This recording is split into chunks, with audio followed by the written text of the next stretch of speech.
Mrs. Monroe, honored and distinguished guests, ladies and gentlemen, a toast now to our guests. Pray silence for Mr. Bob Monkhouse.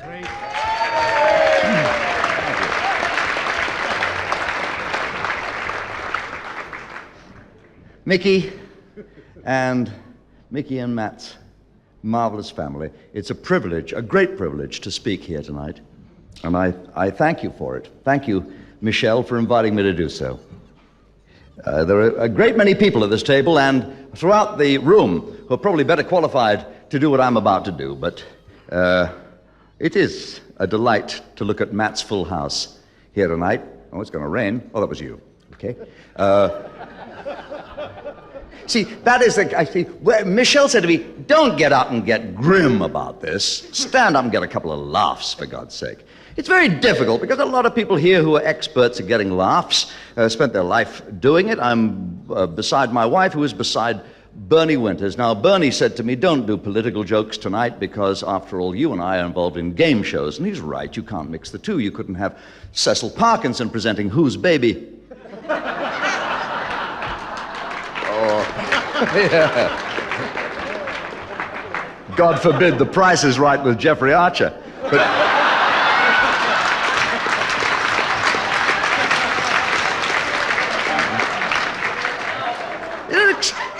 it struck me as extraordinary this morning, thinking that it's always the conservatives who get into these sex scandals. It's never the socialists. They handle themselves better. It's never the...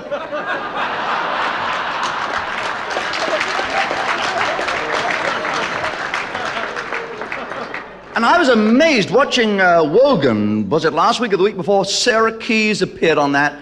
And in order not to give herself any publicity, she said, I don't want any publicity, which is why I'm appearing on here. I couldn't understand any of that. And she said, and I didn't realize, 3 years have passed since the scandal. Cecil Parkinson.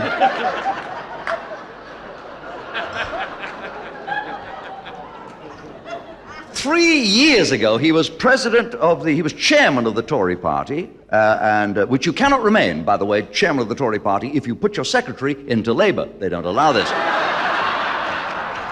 This is 3 years. Doesn't time fly? 3 years since Cecil Parkinson handed Mrs. Thatcher his resignation. She asked him to withdraw it. My God, if he'd known how to do that. But...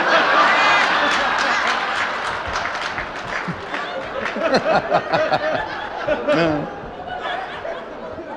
And then 3 years later we get Jeffrey Archer, which I really enjoyed. I thought that was great, because we'd just seen First Among Equals, and there he was on the phone saying, I don't know the woman, excuse me, £2,000 in a bag, wear the green dress, Victoria Station. I do not know the woman, he said, and it sounded to me quite convincing, about as convincing as Madonna going, ouch, on the wedding night.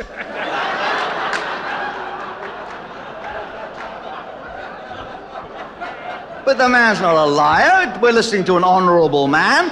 He resigned. Good God, it's far from me to suggest that the man was in any way not telling the truth. I mean, if anyone here believed what Jeffrey Archer said, I have some DeLorean shares I'd love to sell you.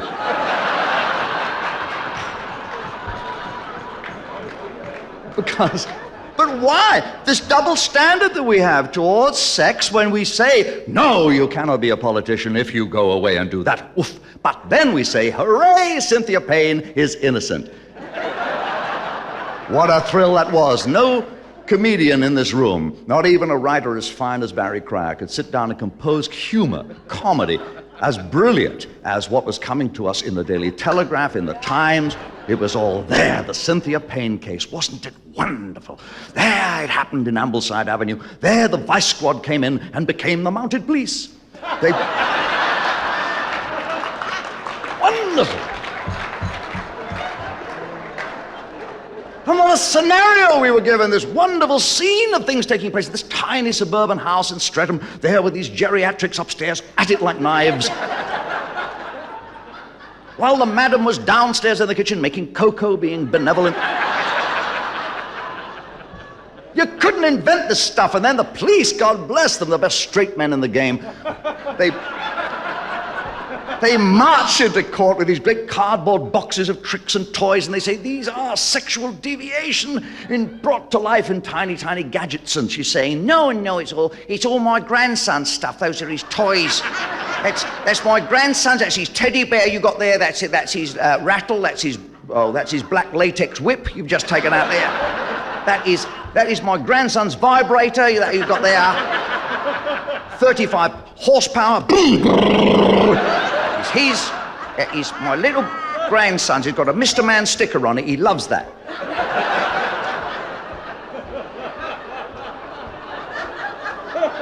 Wonderful comedy. And the image of her downstairs making these sandwiches for everybody upstairs to keep their strength up. And she's down there with the cheese and tomato sandwiches and the lettuce sandwiches. No cucumbers, because you don't know where they've been. Wonderful stuff.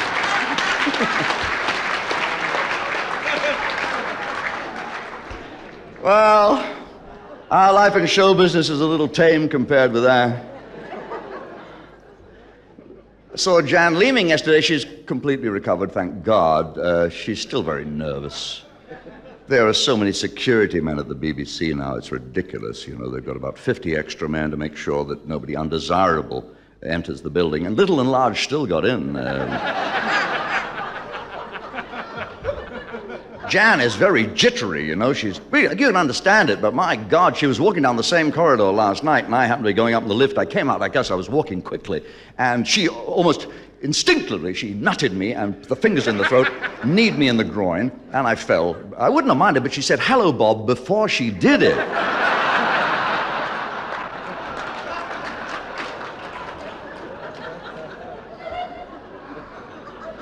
Yeah, we got all that. We got the poor bloody Tamils out at London Airport taking their trousers off. I don't know whether that was a protest or they were auditioning for a job interview with Harvey Procter.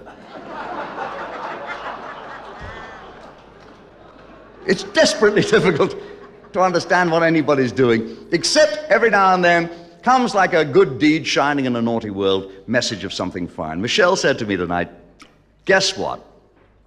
We've raised so much money tonight for the Stars Organization for Spastics, and came a phone call from the Third Musketeer. May I explain? Matt Monro and I and a guy called Len Matcham are the Three Musketeers.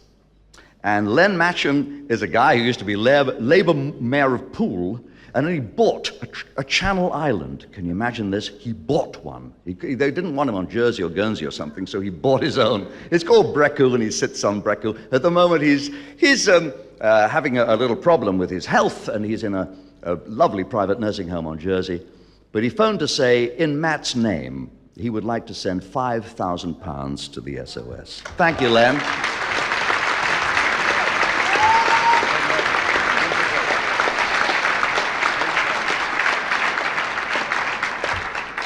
Hell of a fella. Len Matcham is a beautiful man. He will get a tele-recording of this, and you heard that applause, Len, and I know you hate that.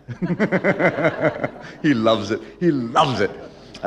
Also, of course, Matt loved applause. We all do in our business, but I never saw a man's eyes shine like Matt's when he was taking his applause. Your applause tonight will be bringing a gleam to those eyes, and you see it, too, on the record that I have here. It's a beautiful record. You know, there are a number of albums of Matt available, and thank God for Diddy David Hamilton, and for David Jacobs, who plays Matt so frequently. I couldn't do without your show, David. It's wonderful. And to Alan Dell, whose program Sounds Easy features wonderful programs.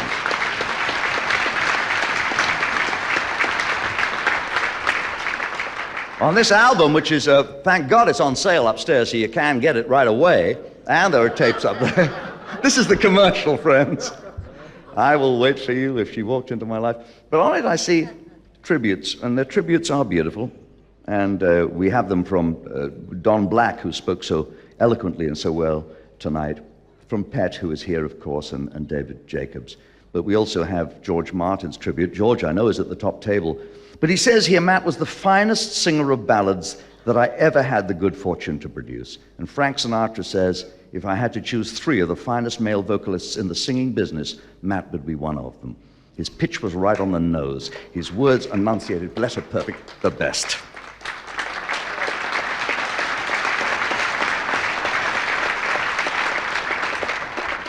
I like to recall Matt the humorist. He was a great natural comedian. Really, he came out, he had such a marvelous way with his timing and delivery. Little offbeat things he used to say. We did a show at the Palladium, oh, God knows how many years ago it was, but I thought that he and I were sharing the bill, and I thought that I was top of the bill. I thought I was on the left of the bill. I tell you the truth.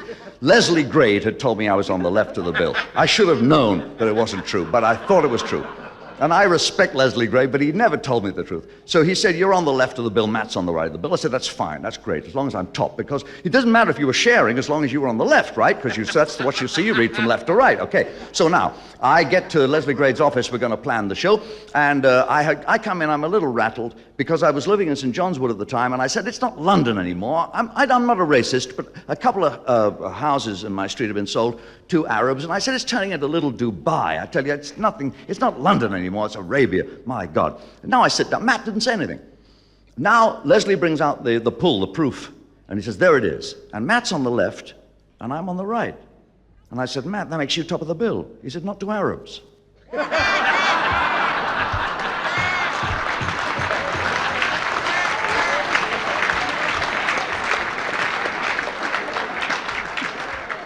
Wonderful.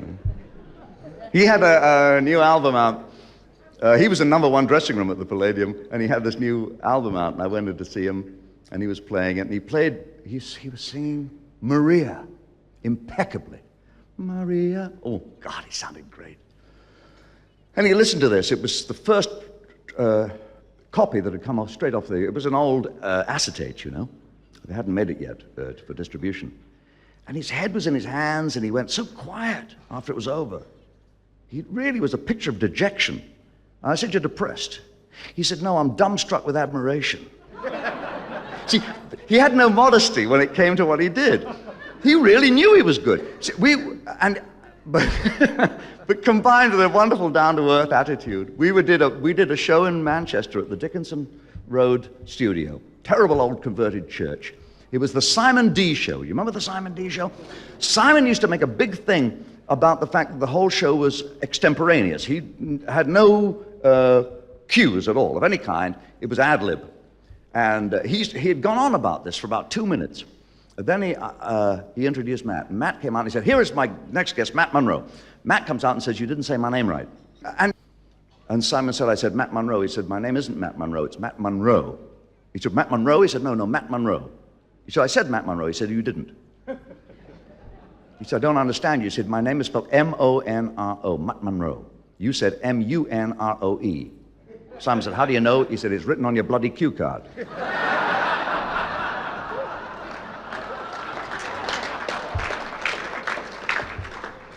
He did a thing that made him a hero to the show band. I don't know how many people are old enough to remember the show band. The show band was a thing put together by BBC Radio, and BBC Radio was it. You know, it's a light program. And Cyril Stapleton was the leader, and it was a tremendous outfit. It had the finest musicians, the pick of them. That's a few here tonight, I'm sure. Someone applauded himself just then.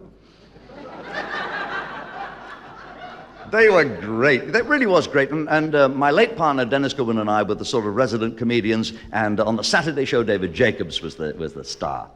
But Matt was the star because he was the discovery of the show band.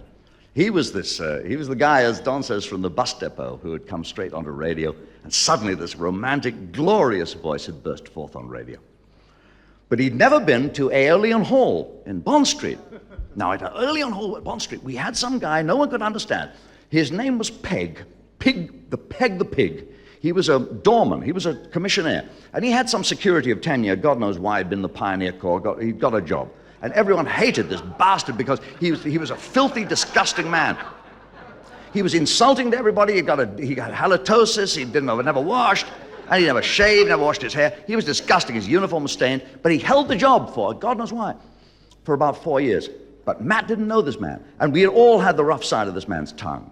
You know, you'd walk in, you'd say, which floor is Mr. Bridgemont on? Oh, I don't know. Look it up. Oh, I'm not here for that.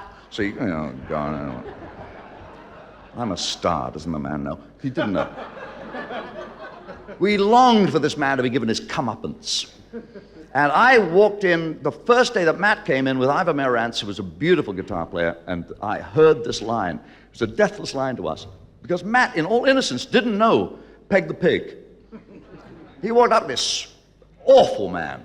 And he said, excuse me, he said, very politely for Matt. He said, excuse me, could you direct me to the toilets? The man said, can't you find him yourself? And Matt, without missing a beat, said, actually, I was going by my sense of smell, and it led me to you.